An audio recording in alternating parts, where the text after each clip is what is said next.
live. Welcome to this panel, and thank you very much for taking your time to come to talk to us about this very important topic. We're here today to talk about advancing sustainable development and nature-positive outcomes by means of the voluntary carbon market. My name is Anton Tsvetov. I am the Associate Director for Policy at the Integrity Council for the Voluntary Carbon Market. And we are co-hosting this panel with the UN Environmental Program here at the SDG Pavilion. So it's a very exciting collaboration for us. And just by way of brief introduction, is an independent body for the voluntary carbon market. We aim to bring integrity to this sphere. Hopefully now it's even better through a set of core carbon principles and the assessment framework. I'm joined today by a truly stellar panel. We have with us today Onel Masardule, who is the co-chair of the Indigenous Peoples and Local Communities VCM Engagement Forum, which is a self-led organization. We have online with us Akiko Inoguchi from the FAO. We will be hopefully joined later by Madam Berioska Quispe, the Director of Climate Change, Ministry of Environment of Peru. I know there is a plenary meeting happening right now where she might be engaged, so I really hope she can have the opportunity to join us, but if not, we will try to manage. And last but not least, we have Gabriel Labate, who is the co-chair of the ICVCM expert panel and is the head of the climate change unit in UNEP. We have a short session in front of us, and we are going to have simultaneous interpretation from Spanish or to Spanish for you in the headphones. So I ask our panelists to speak crisply, intently, and with keeping the interpretation in mind. I'm going to pose a question the same question for all of our panelists and ask them to reflect on what are the best ways, what are the most efficient and impactful ways that high-integrity voluntary carbon markets can deliver not only their mitigation impact, but also positive impact for nature, biodiversity, and sustainable development. We all know that the voluntary carbon market needs a rebuilding of trust, rebuilding of confidence in it as an instrument of channeling private finance into the developing countries. There have been challenges in this market previously, and various governments and regulators and independent initiatives are aiming to overcome those challenges and bring integrity to the market.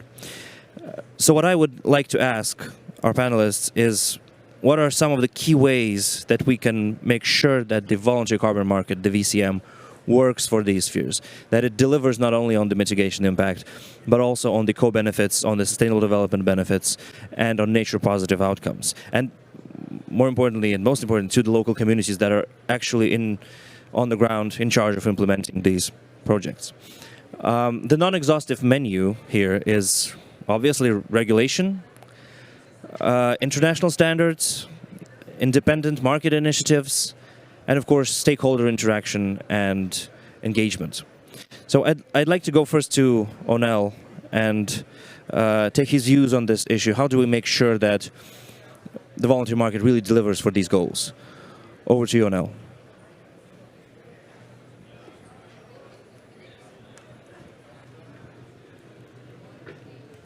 We're going to take a couple of seconds to introduce the tech here.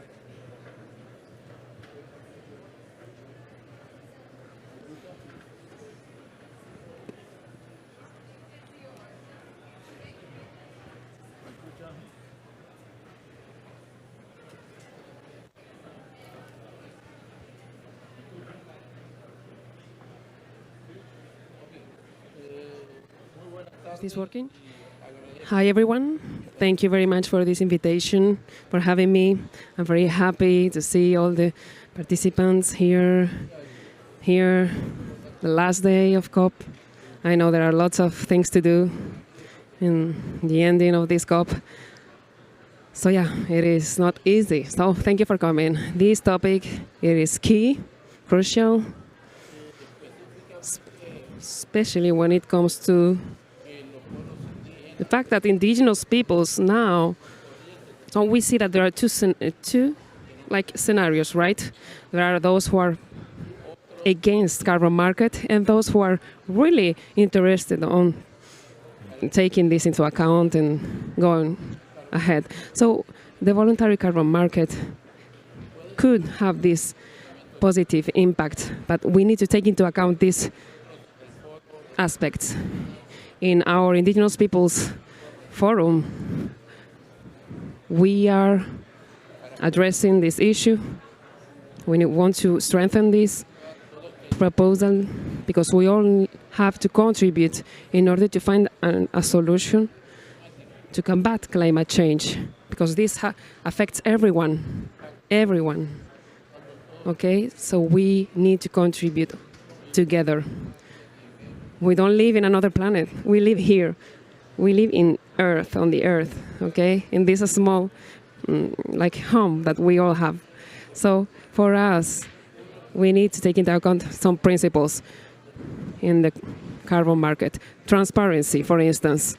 This transparency means that since the beginning of an initiative, we need to take into account or involve indigenous peoples and local communities. We cannot come into the ground and then propose them to come or to enter the carbon market, then in the middle of the process. No, this has to be in the beginning. So if we want to avoid these kind of issues, we need to make them part since the beginning. Secondly, we think that we need to respect indigenous people's rights and the free, prior, and informed consent. This is crucial in order to make sure that the results that we want to get in this voluntary carbon market get a reality. If we don't take this into account, if we don't recognize their rights, indigenous peoples and local communities' rights, we all know that 40% of the forests are managed by indigenous peoples and local communities, so it's not something new for everyone. Where there are forests, we know that there are indigenous peoples that are contributing to combating climate change. So we cannot avoid or we cannot think of these indigenous peoples as beneficiaries, but as partners, because we have the resources, we are there, we know everything, we have the knowledge. We need to be at the same level in this market. If they say that we are beneficiaries, they will maybe give us like less percentage, right? But we need to be taken into account as partners. We need to be part of the process from the beginning, from the first step of this initiative, and then agree on what's the percentage that has to be for the indigenous peoples. We are partners, as we are saying. We need to contribute in order to find these solutions for climate change. We know that there are different conflicts in different places, especially for the confusion, right? Because we were not transparent. We need to take that into account so that the voluntary carbon market can have a clear and positive impact. Capacity building is key. This is a complex issue. In this market, we cannot say that I'm going to buy you this amount and then, because, market flows.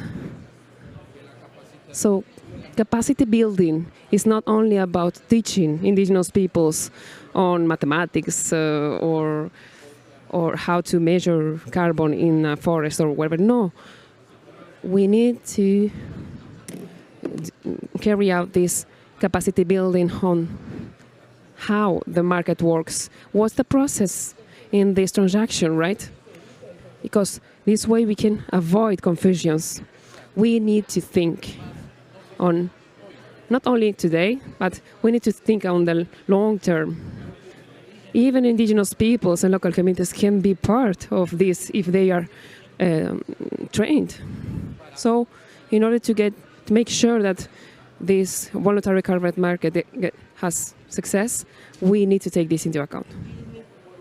And lastly, we think as indigenous peoples, there are indigenous peoples that have already signed contracts and agreements. We need to take into account in this monetary carbon market the HFLD, because sometimes we don't take this into account to bring it into the market because, there is potential there. Indigenous peoples have potential there.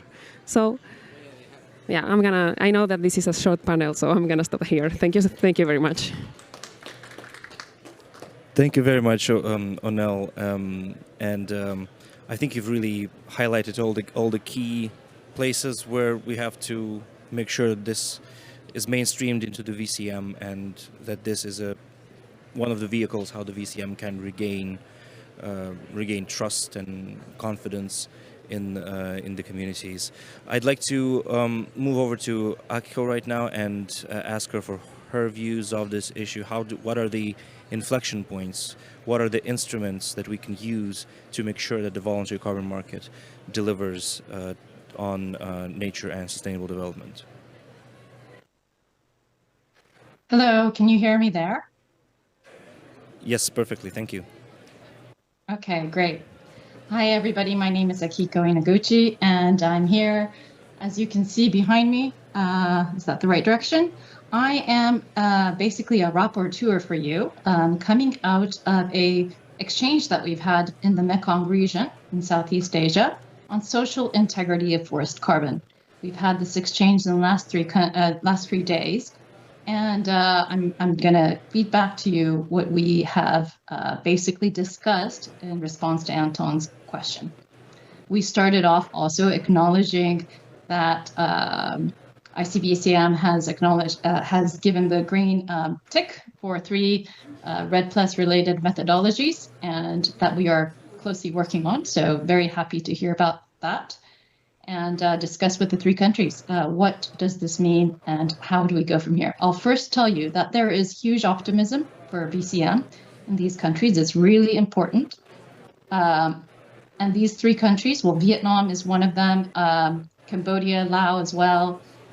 I think that there is huge optimism in general amongst forest countries.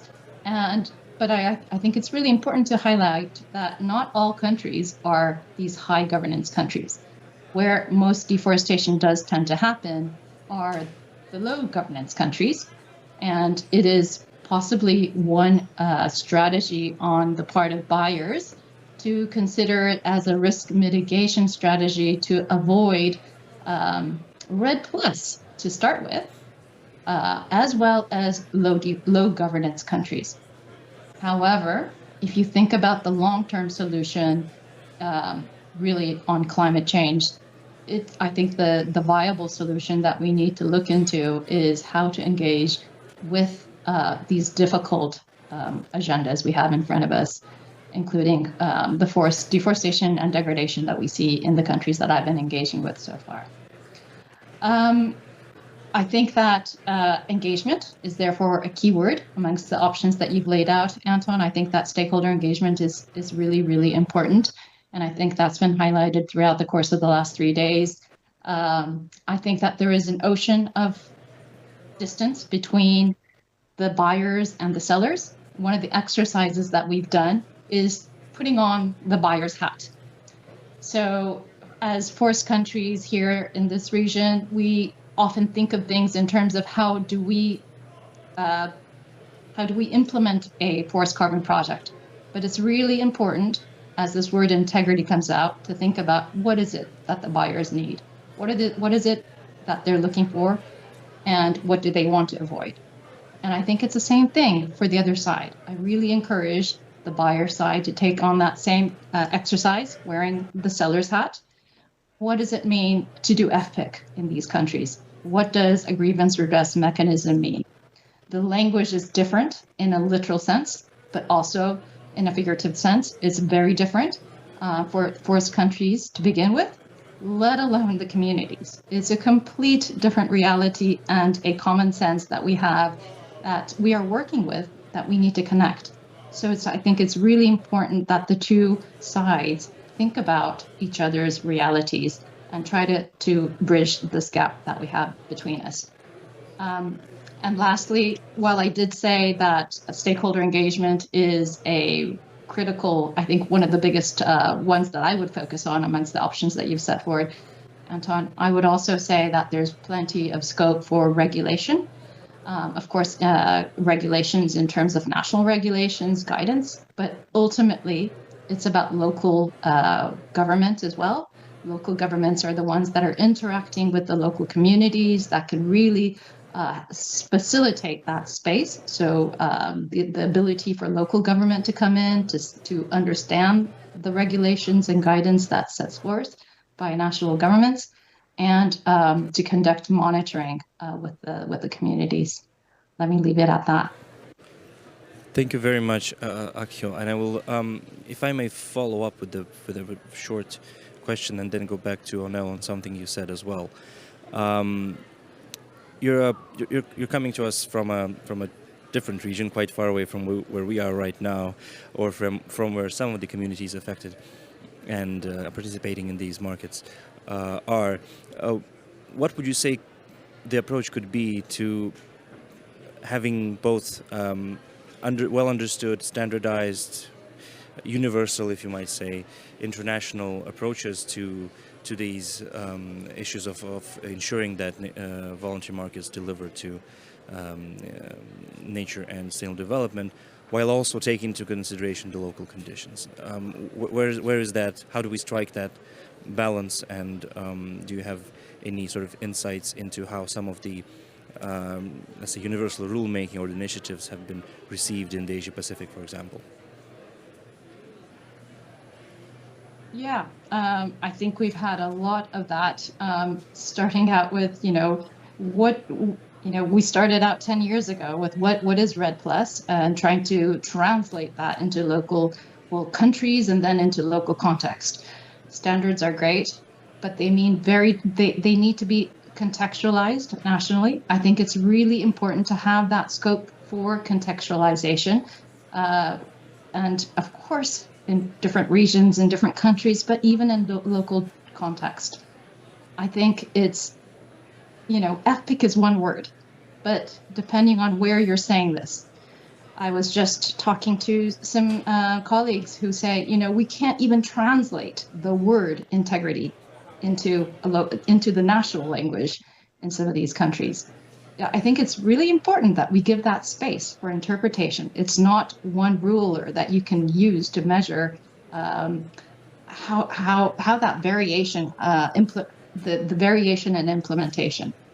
And ultimately, I said this earlier as well, but local actors, whether it's government, whether it's NGOs as partners, ourselves, the UN, we need to facilitate the pathway in the beginning and build capacity. I think it's really important that we acknowledge it takes time. And we ask that buyers and the whole global community be in it for the long ride. Thank you so much. And I'd like to come back briefly to Onel to pick up on something that you mentioned twice. You said about language and the both literally and figuratively. And the question I have is on communication. How do we ensure that we have the right tools to communicate with indigenous peoples participating in specifically in forest context all across the world? How do we make sure that this communication is two-way, that both these communities are informed of their rights and capabilities within different regulatory frameworks, that they know the value of what they can have access to through the voluntary carbon market, and the other way around? How does the market infrastructure, the market players, get all the right signals and all the inputs from the local communities, not just both sort of at a very local level, at project level, but also in the more broad international norm building space? It would be really important, Onel, to hear from you on the issue of communication and how we can make sure that communication is genuine, real, and constant.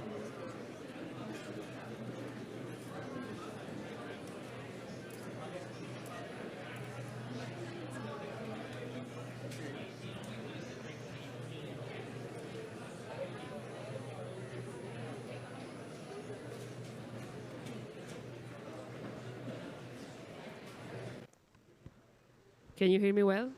Yes. Okay. I think that the reality shows us that indigenous peoples at an international level are not in the same situation.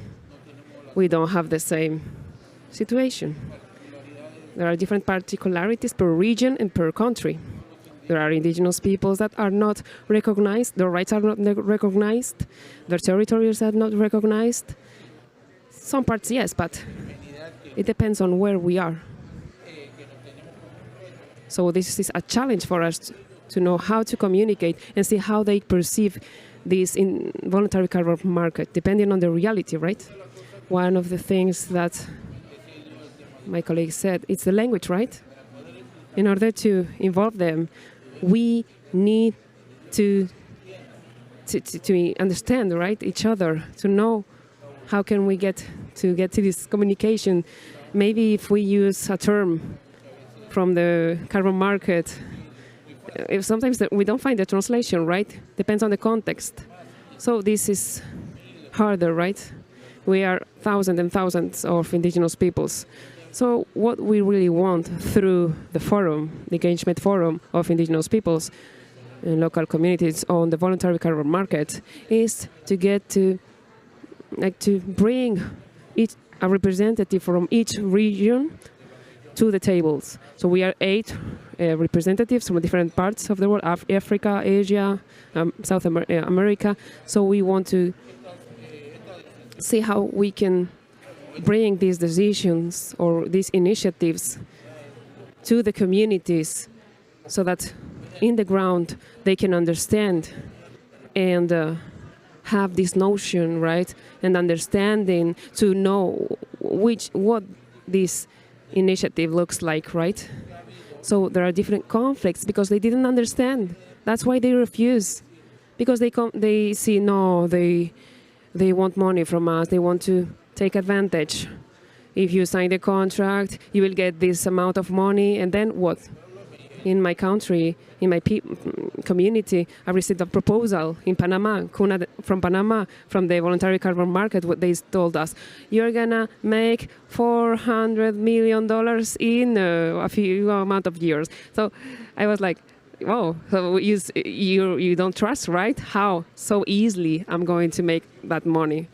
This is so we need to talk, to bring them to the table. We need to use easy vocabulary, easy communication, not using terms that they don't understand. One of the things that we are working on in the engagement forum is to see how we can support this process in order to facilitate this communication within the communities. Thank you very much. Thank you very much, Onel. That is very clear.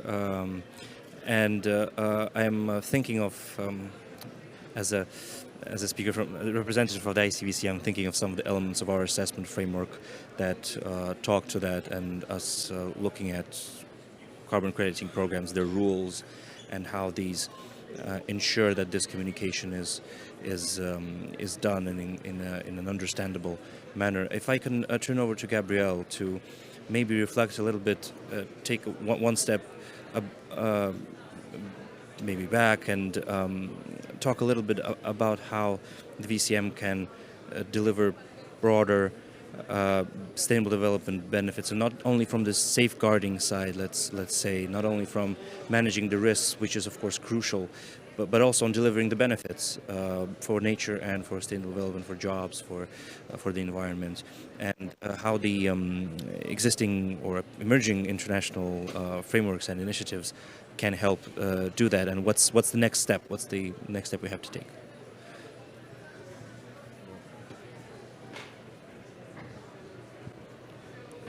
Thanks, Anton.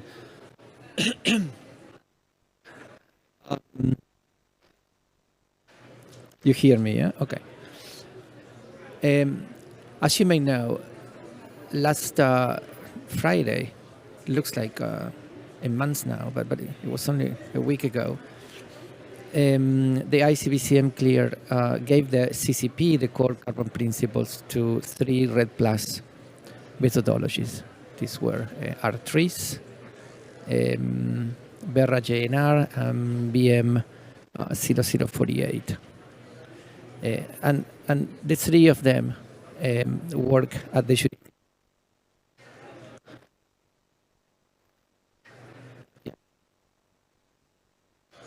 Are we having a problem with the mic? Or not? Oh. No. Please try this one.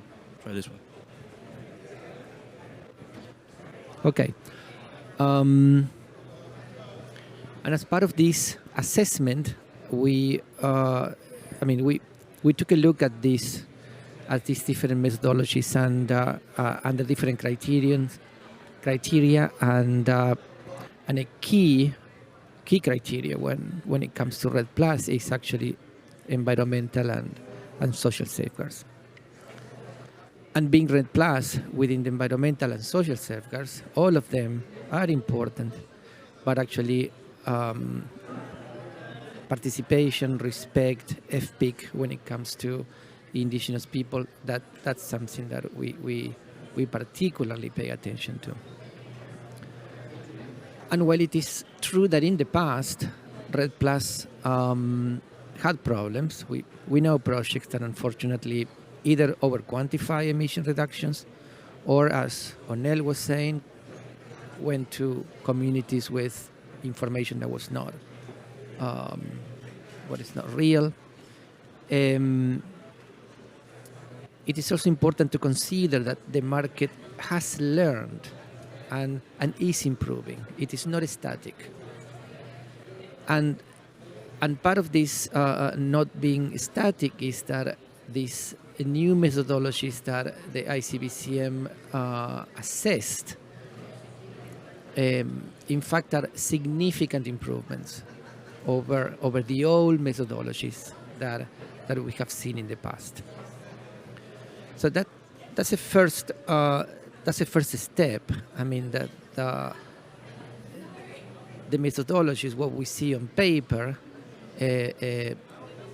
must in principle assure that we will have integrity in the market. And again, when it comes to safeguards compliance, that if the letter of the law is followed, then yes, we could be reassured that we shouldn't see problems as we have seen in the past. But that's one step. The other one is that when things are implemented, actually they follow the letter of the standard. And in this case, there are two things to pay attention to. One is the role of the validation and verification bodies. Many of the problems we have seen in the market should have never happened if the verification of what is being done in the field would have been properly done. So that is one thing. And the other is, and I see some signals of that happening, is that the crediting programs, I mean, what sometimes we call the standards, should be also an additional layer of verification, and I can also see that happening. I can see crediting programs understanding that it is not in their best interest to have any situation in which an indigenous community has been bypassed, FPIC was not applied, and the kind of problems we have seen. And it was to some extent reassuring that in the last year you may have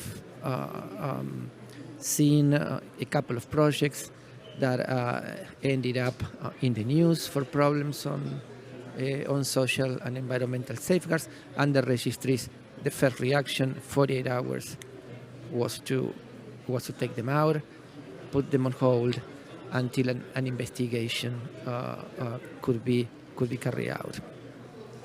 So that pressure is also very much welcome.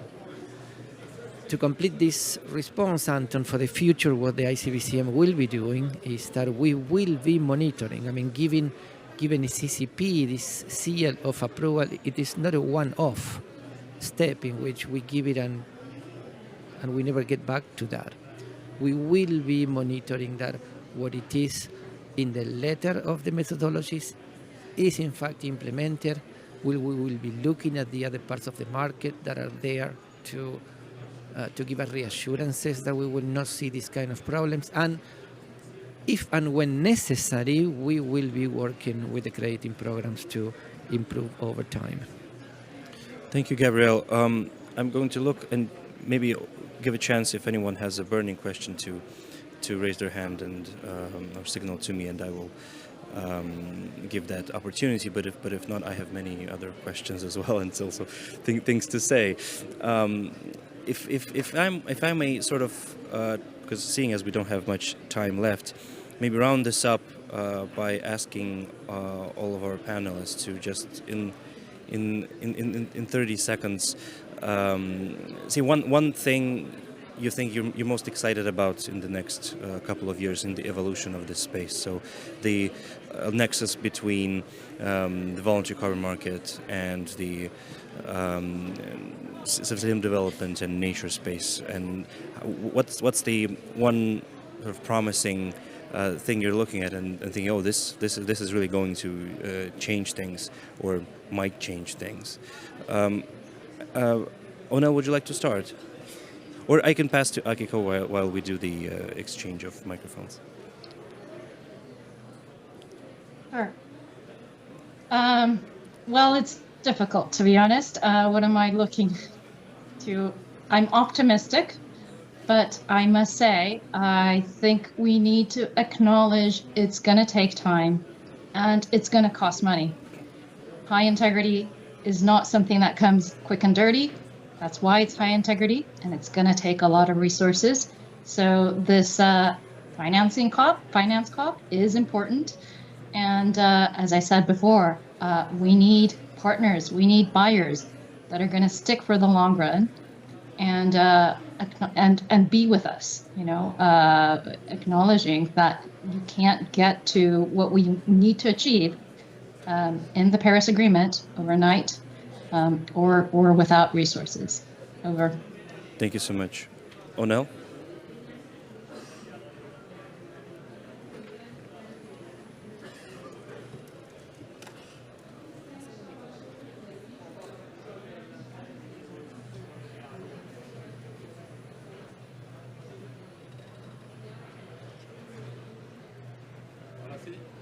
Can you hear me?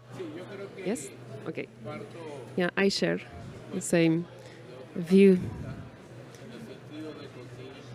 When it comes to integrity, it's very hard to reach this integrity. Resources, time, it takes time, resources. That's the reason why, as indigenous peoples, we need to get involved through the whole process. The technical team, indigenous peoples in general, we are participating in this project on this initiative with cultural benefits and so on. So from my perspective, I think that in order to get this contribution to this market, we need to involve in a positive way indigenous peoples.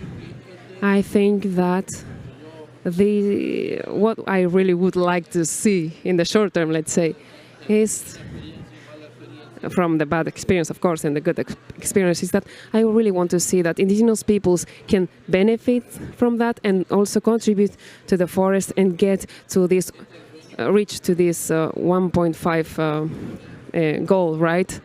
We want to see different parts in this market, and why not would we like to see this responsibility from indigenous peoples too?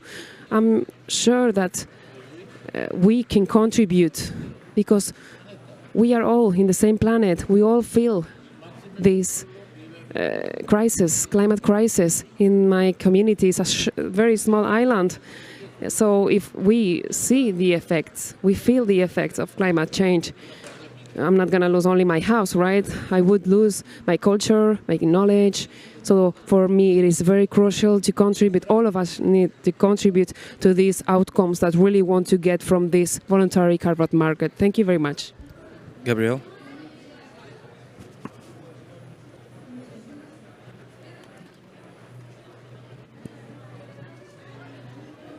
I fully support what Onel has just said. And as a complement to that, what is really giving me hope is that I see the market reacting. I mean, it was not a static situation, and it was a relentless string of criticism, and part of that had serious grounds. I mean, those were real problems. But I see the market reacting. What the ICBCM received for assessment is very good quality. It doesn't mean that it's risk-free. It doesn't mean that you will not see a problem here or there. I mean, I expect myself to see, not to see a market in the future that is concern-free. But that was going to be impossible anyway. It doesn't happen in any portfolio. Banking, insurance, what you really want to have is that the portfolio works well. And when you see problems here or there, you react. And you respond to that specific situation. There was a gap, there is something to improve, and you continue doing that over time. That's the function of the regulator. So that's my greatest hope, that I see the market reacting, I see the market understanding that you can't have tropical forest conservation unless you genuinely involve the people on the ground, that more often than not are indigenous communities. That actually you want to do that because it reinforces stability and sustainability of the project over the long run. And these are investments that go for how long? It could be 40 years, 45 years, 50 years. As Onel was saying, you want to have a partnership with indigenous people when you do that. So putting these two things combined, Anton, it gives me the feeling, the impression that yes, we have a chance not to solve the problem of forest conservation through carbon markets, but to have carbon markets filling a very important gap, which is to channel funds, resources to those that need them the most. Thank you very much, Gabriel, for that. That was very useful. And if I may summarize in just 2 points, I think if we would have been having this conversation, let's say 2 or 3 years ago, I think the mood would have been much darker, and we would not have been seeing maybe clear paths forward, and where are the tools, where are the initiatives and the places one would go to find a high integrity voluntary carbon market that also delivers on sustainable development and delivers benefits and finance to local communities. There is, I think, really change in this space, both in the market itself and in the regulatory space and the decision-making bodies, and the development institutions and the UN system is doing a great job to try and help countries connect the dots and bring the communities in and make sure that all the stakeholders are heard and participate in this in a meaningful way. Another point I heard is about continuous improvement, and about finding and constantly looking for new ways to make this work better. And as practice evolves in the voluntary market space and in the Article 6 space as well, we can see what works and what doesn't, and whether the challenges that were there with the carbon markets in general and the voluntary carbon market in particular before, whether they are remedied by these institutions, and hopefully they are. As a third point, I'd say continuous engagement as well. There's never enough communication. There is never enough engagement. So we need to continue, and we need to continue with the scrutiny of what each of us are doing on all the sides of this conversation, and have meaningful discussions on this, and both not only speak but also listen. So thank you very much, all of you, for coming here. We are happy that this little pavilion was full of interested participants and attentive ears, despite all the exciting negotiations happening in the rooms around this. Please join me in thanking our panelists today. And also, please join me in thanking our interpreter today, who did a lot of legwork and not only helped us understand each other better. Thank you very much.